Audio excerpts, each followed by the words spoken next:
صاف پانی کی نہریں ہوں گی، دودھ کی نہریں ہوں گی، اور شراب جو بہت ہی لذیذ ہوگی، اور شہد کی نہریں ہوں گی۔ آیت نمبر 17 میں ہے، جو ہدایت کا طلبگار ہوگا اللہ اس کو ہدایت دے گا اور ساتھ تقوی بھی دے گا۔ اس لیے ہمیں اپنے لیے اور اپنے گھر والوں کے لیے بہت زیادہ ہدایت پانے کی دعا کرنی چاہیے۔ آیت نمبر 23 میں ہے کہ اللہ تعالیٰ کی لعنت ان لوگوں پر ہے جو زمین میں فساد برپا کریں اور اپنے رشتوں کو توڑیں۔ آیت نمبر 38 میں ہے، اگر ہم منہ موڑیں، عمل نہ کریں تو اللہ اور قوم کو لے آئے گا اور مخلوق پیدا کر دے گا جو اس کی اطاعت گزار ہوگی، اور یہ اللہ کے لیے کچھ مشکل نہیں۔ سورۃ الفتح آیت نمبر 1 ہے اس آیت میں فتح سے مراد اللہ کے فیصلے کو باعث رحمت سمجھنے والے کے لیے ہی فتح ہے، جیسے آپ صلی اللہ علیہ وآلہ وسلم نے اللہ کے فیصلے کو مانا اور قسم کھا کر کہا کہ یہ فتح مبین ہے۔ دراصل اس میں صلح حدیبیہ کی طرف اشارہ ہے۔ آیت نمبر 2 میں ہے کہ فتح کیوں عطا کی گئی صلح حدیبیہ میں صحابہ کو، کیونکہ انہوں نے اللہ کے فیصلے کو مانا اور اللہ نے ان کو فتح عطا کی، ثابت قدم رہے اور صبر کیا تو اللہ نے ان کو فتح عطا کی۔ اس لیے ہمیں بھی چاہیے کہ اللہ کے فیصلوں کو بخوشی ہم قبول کر لیں، اس کی رضا میں ہم راضی رہیں اور ثابت قدم رہیں اور صبر کریں۔ آیت نمبر 11 میں ہے کہ بدوی عرب جو تھے وہ دین کا کام نہ کرنے کے لیے بہت سے بہانے بناتے تھے، اور وہ بہانے ایسے تھے کہ جو بہانے آج کل ہم میں سے بھی لوگ بہت سے بناتے ہیں اور دین کے کام سے دور رہتے ہیں۔ اور دین کے کام سے دور رہنے کے وہ کیا بہانے بناتے ہیں کہ مال کمانے میں وقت کی کمی کا کہتے ہیں، اسی طرح بال بچوں اور گھر کی ذمہ داریوں کو وہ وجہ بناتے ہیں، اور وہ دین کے کام سے دور رہتے ہیں۔ عرب کے جو لوگ ہیں وہ بھی ایسے ہی بہانے بناتے تھے اور دین کے کام کرنے سے دور رہتے تھے، وقت کی کمی کا بہانہ بناتے اور ذمہ داریوں کا ذکر کر کے یہ بہانے بناتے تھے۔ آیت نمبر 28 میں ہے کہ اللہ تعالیٰ نے رسول اللہ صلی اللہ علیہ وآلہ وسلم کو کس چیز کے ساتھ بھیجا اور اس کا مقصد کیا تھا۔ رسول اللہ صلی اللہ علیہ وآلہ وسلم کو ہدایت اور دین حق کے ساتھ بھیجا تاکہ پورے دین پر غالب کر دے۔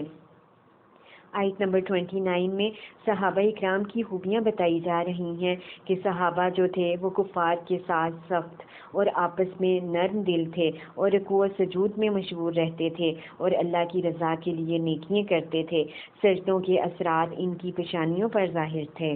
سورۃ الحجرات آیت نمبر 1 ہے اس آیت میں تقویٰ کا بتایا جا رہا ہے کہ اپنے فیصلے، اپنی خواہشات کو اللہ و رسول کے فیصلوں سے آگے نہ رکھنا، اور ہر معاملے میں اللہ و رسول کے حکم کو سامنے رکھنا ہی تقویٰ ہے۔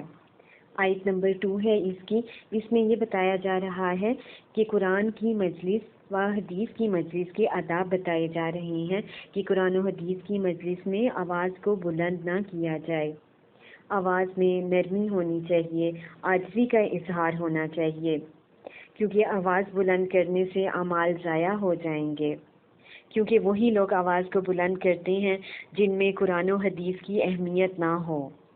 آیت نمبر 3 سے ہمیں معلوم ہوتا ہے تقویٰ والوں کی کیا پہچان ہے۔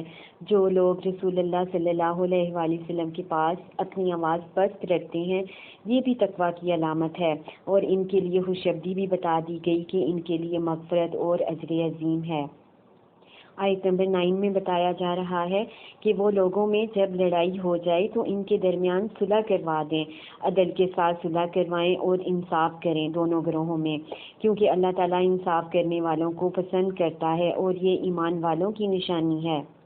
آیت نمبر 10 سے ہمیں معلوم ہوتا ہے کہ اللہ کی رحمت حاصل کرنے کے لیے کون کون سے 2 طریقے بتائے گئے اس آیت میں، کہ صلح کروانا مومنوں کے درمیان یہ اللہ کی رحمت حاصل کرنے کا ذریعہ ہے، اور اسی طرح اللہ سے ڈرنا یعنی تقویٰ اختیار کرنا یہ بھی اللہ کی رحمت حاصل کرنے کا طریقہ ہے۔ آیت نمبر 11 سے ہمیں معلوم ہوتا ہے کہ اللہ تعالیٰ نے منع فرمایا ہے یہ کام کرنے سے، اور وہ کام کیا ہے؟ کوئی قوم کسی قوم کا مذاق نہ اڑائے، نہ مرد مرد کا اور نہ عورت عورت کا مذاق اڑائے، نہ عیب لگاؤ اور نہ ایک دوسرے کو برے القاب سے پکارو۔ اللہ تعالیٰ نے ان چیزوں سے منع فرمایا۔ آیت نمبر 12 میں ہے ایمان والوں کو اللہ تعالیٰ نے کچھ چیزوں سے روکا ہے، اور وہ چیزیں کیا ہیں؟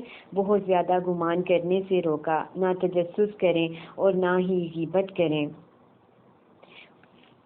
اور ان برائیوں سے بچنے کے لیے کیا ہم نے کرنا ہے کہ اللہ کا خوف دل میں ہو، دل میں تقویٰ ہو، اور ان چیزوں کی پرواہ نہ کرے، اور شیطان دور رہے گا۔ سورۃ قاف۔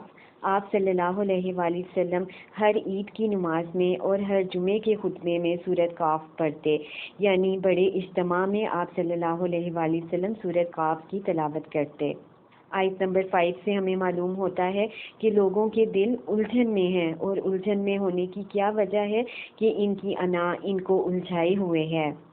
آیت نمبر 16 سے ہمیں معلوم ہوتا ہے کہ اللہ تعالیٰ انسان کے کتنا قریب ہے، کہ اللہ تعالیٰ رگِ گردن سے بھی زیادہ قریب ہے انسان کے۔ آیت نمبر 18 میں ہے، یہ احساس ہم نے کرنا ہے کہ ہر وقت ہمارا نگران تیار ہے، جو ہماری ہر بات لکھ رہا ہے، ہماری ایک ایک سوچ کو لکھ رہا ہے، ہمارے ایک ایک عمل کو لکھ رہا ہے، اور ان تمام باتوں کا حساب ہمیں دینا ہوگا۔ آیت نمبر 31 سے 34 تک ہمیں معلوم ہوتا ہے کہ جنت میں جانے والوں کی خوبیاں کیا ہوں گی۔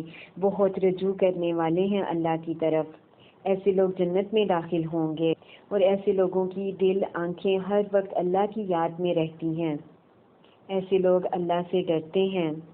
آیت نمبر 37 سے معلوم ہوتا ہے کہ عبرت سے کون لوگ سبق لیتے ہیں؟ وہی لوگ عبرت سے سبق لیتے ہیں جو توجہ سے سنیں، اور بار بار سنیں، اور دل سے سنیں، غور سے کان لگا کر سنیں، اور غور و فکر کریں، وہی لوگ عبرت سے سبق لیتے ہیں۔ آیت نمبر 39 میں بتایا جا رہا ہے کہ لوگوں کے منفی رویوں کو صبر کے ساتھ اور تسبیحات کی کثرت کر کے ہینڈل کیا جا سکتا ہے۔ اور آیت نمبر 40 میں ان تسبیحات کی اہمیت بتائی جا رہی ہے کہ اللہ کے محبوب بندے ہی تسبیح کرتے ہیں۔ سورۃ الزاریات کی آیت نمبر 15 سے 19 تک، اس میں بتایا گیا ہے کہ متقی لوگوں کے لیے خوشخبری ہے کہ متقی لوگ جنتوں اور چشموں میں ہوں گے۔ اور پھر انہی آیات سے ہمیں معلوم ہوتا ہے کہ متقی جو ہیں ان کی صفات کیا ہیں۔ محسنین متقی ہیں، راتوں کو عبادت کرنے والے متقی ہیں، استغفار کرنے والے، اپنے مال میں سے خرچ کرنے والے وہ متقی ہیں۔ اب ہم نے اپنا جائزہ لینا ہے کہ کیا ہم اپنے اندر صحابہ اکرام جیسی خوبیاں پیدا کرنے کی کوشش کر رہے ہیں، اور ہم نے اپنا جائزہ لینا ہے کہ کیا ہم زندگی کے معاملات میں انصاف کرتے ہیں، جیسے امیر اور غریب کے درمیان انصاف، اپنی ہی اولاد کے درمیان ہم انصاف کرتے ہیں۔ لوگوں کو ان کا جائز حق دینا یہ بھی انصاف ہی کے زمرے میں آتا ہے۔ اور ہم نے اپنا جائزہ لینا ہے کہ کیا ہم تسبیح کی اہمیت کو سمجھتے ہیں، کیونکہ آیت میں ہمیں بتایا جا رہا ہے کہ اللہ کے جو محبوب بندے ہیں وہ تسبیح کی کثرت کرتے ہیں۔ اور ہم نے اپنا جائزہ لینا ہے کہ قرآن و حدیث کی مجلس میں میرا کس طرح کا رویہ ہوتا ہے، کیونکہ اللہ تعالیٰ آیت میں بتا رہے ہیں کہ ان کے لیے مغفرت اور اجر عظیم ہے۔ اور میرا اپنا کیا رویہ ہوتا ہے کہ کیا میں دو لوگوں کے درمیان صلح کرواتی ہوں، کیونکہ دو لوگوں کے درمیان صلح کروانا اللہ تعالیٰ کو بے حد پسند ہے، اور اللہ کی یہ رحمت حاصل کرنے کا ذریعہ ہے۔ اور ایک لمحے کے لیے سوچیں کہ اللہ تعالیٰ میری شاہ رگ سے بھی زیادہ قریب ہے، اور جب میں گناہ کرتی ہوں تو اللہ تعالیٰ میری اسی وقت پکڑ کر سکتا ہے۔ اللہ تعالیٰ ہم سب کو عمل کی توفیق عطا فرمائے، آمین ثم آمین۔ سبحانک اللہم و بحمدک، اشہد ان لا الہ الا انت، استغفرک و اتوب الیک۔ السلام علیکم و رحمۃ اللہ وبرکاتہ۔